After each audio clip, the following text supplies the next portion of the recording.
जय हिंद दोस्तों, आप सभी दोस्तों का मेरे यूट्यूब चैनल पर हार्दिक स्वागत है। आज का विषय है बहुत ही इंटरेस्टिंग है। देखिए, स्कूल बंद और भविष्य किधर है। जैसा कि आपने मेरे थंबनेल पर देखा है, एक अलग ही थंबनेल मैंने आपके सामने पेश किया है और इस थंबनेल के अंदर बहुत ही अच्छा संदेश दिया है और इस संदेश को आप समझने की कोशिश कीजिए कि थंबनेल क्या कहना चाह रहा है। ठीक है जी। और इस वीडियो के अंदर वो सब चीजें हैं जो आप थंबनेल के अंदर महसूस करेंगे। ठीक है जी। एफआईआर से क्या मतलब है? हो सकता है इस वीडियो को शो होने के बाद लोगों तक जब ये पहुंचेगा तो मेरे ऊपर हो सकता है कि एफआईआर हो जाए, क्योंकि सरकार का, किसी भी सरकार का, केंद्र सरकार या राज्य सरकारें हों, क्योंकि उनके कामों पर इस वीडियो के अंदर मैंने प्रश्न चिन्ह लगाए हुए हैं। बहुत ही इंटरेस्टिंग है, देखिए आप आगे क्या होता है। लेकिन एफआईआर हो, चाहे जेल हो या मुकदमा चले, सच के लिए हमेशा लड़ता रहूंगा मैं। इससे मैं पीछे हटने नहीं वाला, क्योंकि जनता की आवाज उठाना बहुत जरूरी है। जो लोग आवाज नहीं उठा पा रहे हैं, अपने काम में व्यस्त हैं, उनके दिल की आवाज, उनके दिमाग की आवाज को मैं आप तक पहुंचाने वाला हूं इस वीडियो के माध्यम से। देखिए, स्कूल बंद, बिल्कुल ही 27,000 प्राथमिक विद्यालय जो है हमारे उत्तर प्रदेश और मध्य प्रदेश के अंदर बंद कर दिए गए हैं और सरकारी दलील यह है कि हमारे पास पैसा नहीं है। 50 से कम स्टूडेंट अगर प्राथमिक विद्यालय में है तो वो विद्यालय बंद कर दिए गए हैं।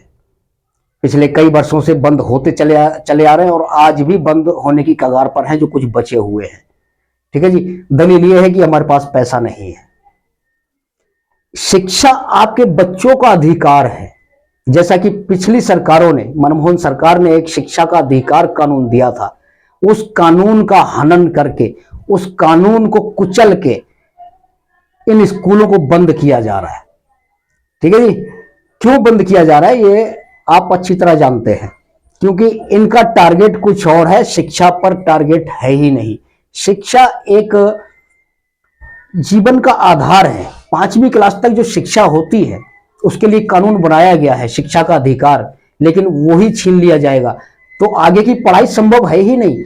ABCD या काका गागा 1 2 3 4 या 1 2 3 4 ये सब सीखी जाती है प्राथमिक विद्यालय के अंदर ही। जब यही चीज नहीं आएगी तो आगे की पढ़ाई तो होगी ही नहीं।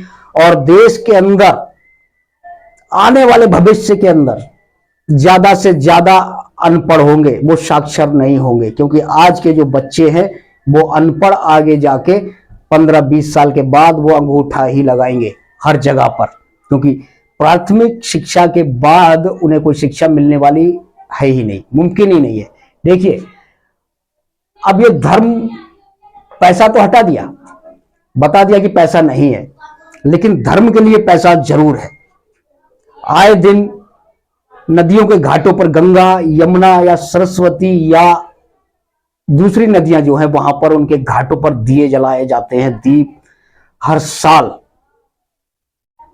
उनके लिए करोड़ों रुपया है, लेकिन आपके बच्चों की शिक्षा के लिए, आपके बच्चों के भविष्य के लिए शिक्षा बिल्कुल नहीं, पैसा बिल्कुल नहीं है। धर्म के लिए पैसा है, मंदिरों के लिए पैसा है, कांवड़ यात्रा के लिए पैसा है, हेलीकॉप्टर से फूल बरसाने के लिए कांवड़ियों पे पैसा है, लेकिन कांवड़ियों पे कोई अंकुश नहीं है, क्योंकि धर्म की जो घुट्टी है ना वो बहुत ही खतरनाक है।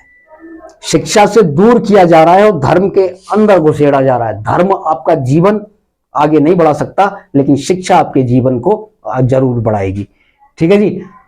पिछला वीडियो आपने देखा था अभी 1-2 दिन में, कांवड़ियों का बहुत ही वायरल हुआ है, जिसने हमारे देश के सैनिक, जो BSF का जवान था, उन कांवड़ियों ने लात, घूंसों से, डंडों से बहुत ज्यादा पिटाई करी है और उन पर किसी तरह का कोई अंकुश नहीं।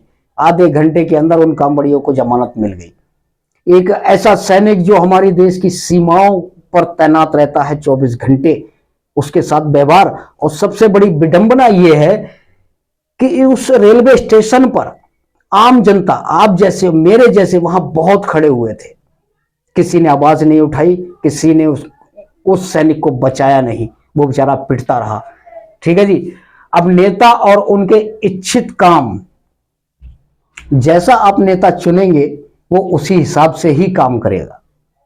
ठीक है जी। अब देखिए, एपीजे अब्दुल कलाम साहब का जो दौर था वो दौर ही बहुत ही स्वर्णिम था। वो पढ़े लिखे थे, वैज्ञानिक भी थे और हमारे महामहिम राष्ट्रपति भी रह चुके हैं।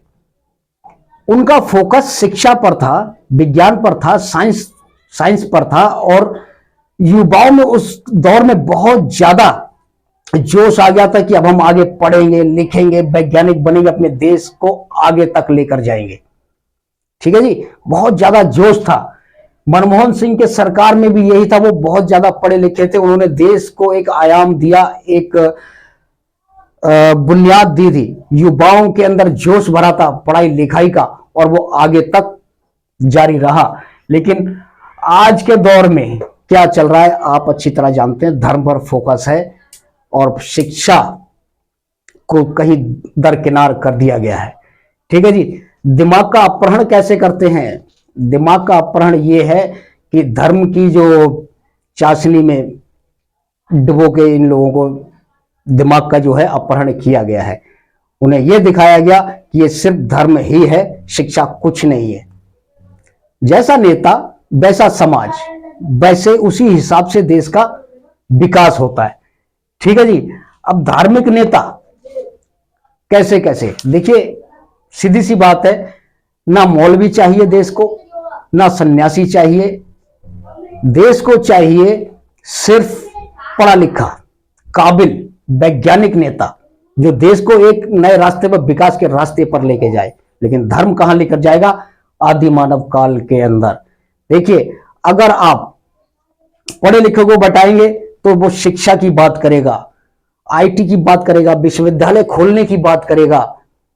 वैज्ञानिक को बैठाएंगे तो मिसाइल की बात करेगा, अपने हथियारों को बनाने की बात करेगा और अपने देश की सेना को मजबूत करने की बात करेगा और उसी राह में अपने कदम बढ़ाएगा और युवाओं को भी लेकर जाएगा। लेकिन अगर आपने किसी भिखारी को बैठा दिया, भीख मांगने वाले को सीट पर बैठा दिया, सत्ता उसको सौंप दी, तो वो आपको सिर्फ और सिर्फ यही बताएगा कि भीख कैसे मांगी जाती है, कटोरा कैसे पकड़ा जाता है, कटोरे का रंग कैसा हो, कटोरा किस साइज का हो और अपना फिजिकल साइज, फिजिकल जो चीजें हैं वो कैसे करी जाती हैं, लोगों की जेब से कैसे पैसा निकाला जाता है, वो तकनीक बताएगा।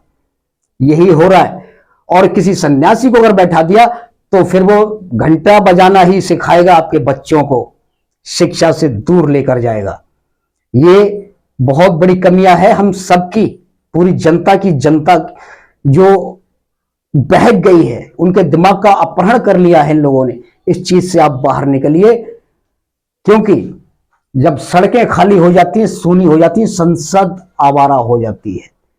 सांसदों को कंट्रोल करने वाला कोई नहीं होता जब तक आप आवाज नहीं उठाएंगे, जनता आवाज नहीं उठाएगी। जब तक यही चलता रहेगा, ये लोग आदि मानव काल में ले जाएंगे और आपकी शिक्षा, आपके बच्चों से शिक्षा छीन लेंगे। क्योंकि जो आधार है प्राथमिक शिक्षा, पहली से लेकर 5वीं तक, वो शिक्षा का अधिकार आपके बच्चों से छीना जा रहा है और धर्म के रास्ते पर लेके जा रहा है। धर्म हर चीज हर इंसान मानता है, लेकिन उसका एक नियम और कायदा कानून होता है। ये नहीं कि शिक्षा को आप छोड़ दीजिए। कई बच्चे मैंने ऐसे देखे हैं कांवड़ यात्रा में, वो ये कहते हैं कि हम स्कूल छोड़ देंगे लेकिन कांवड़ यात्रा, कांवड़ लाना नहीं छोड़ेंगे। छोटे छोटे बच्चे थे, वो वीडियो मैंने देखा था। और जिस रास्ते के अंदर कांवड़ यात्रा निकल रही है, जिस रोड से निकल रही है, उस रास्ते में जितने भी स्कूल थे वो सारे बंद कर दिए गए। और हमारे मुख्यमंत्री जी का ये आदेश है कि कांवड़ी को किसी तरह की कोई परेशानी ना हो, और वो चाहे जितना मर्जी तोड़फोड़ करें, ढाबों में तोड़फोड़ करें, लूट मचाएं, गाड़ियों की तोड़फोड़ करें, जनता को परेशान करें, जनता के ऊपर लाठी बरसाएं, सैनिकों को मारें, कोई फर्क नहीं पड़ता। वो ये कहते हैं कि ये कांवड़ियों की जो है संस्कृति है वो ये है। कांवड़ क्या पहले नहीं थे? कांवड़ पहले भी थे और बहुत अच्छे तरीके से निकलते थे। उसमें भक्ति होती थी, सब कुछ था। लेकिन आज क्या है, इसका प्रारूप ही चेंज हो गया है। कांवड़ यात्रा का बिल्कुल ही चेंज हो गया है। ये समझ नहीं आ रहा है आखिर ये होगा क्या, देश किस तरफ जा रहा है। युवा शिक्षा से दूर हटते जा रहे हैं और धर्म की तरफ बढ़ते जा रहे हैं। धर्म कोई बुरी चीज नहीं है, धार्मिक एक अलग चीज है, मनाइए, लेकिन शिक्षा को छोड़कर बिल्कुल नहीं। ठीक है जी, आज के लिए इतना ही। अगले फिर किसी वीडियो में आपके साथ सामने फिर पेश आऊंगा, क्योंकि मेरी लाइट थोड़ी खराब हो गई है, वीडियो में थोड़ा डिस्टरबेंस हो रहा है, परेशानी हो रही है। इसके लिए धन्यवाद। जय हिंद।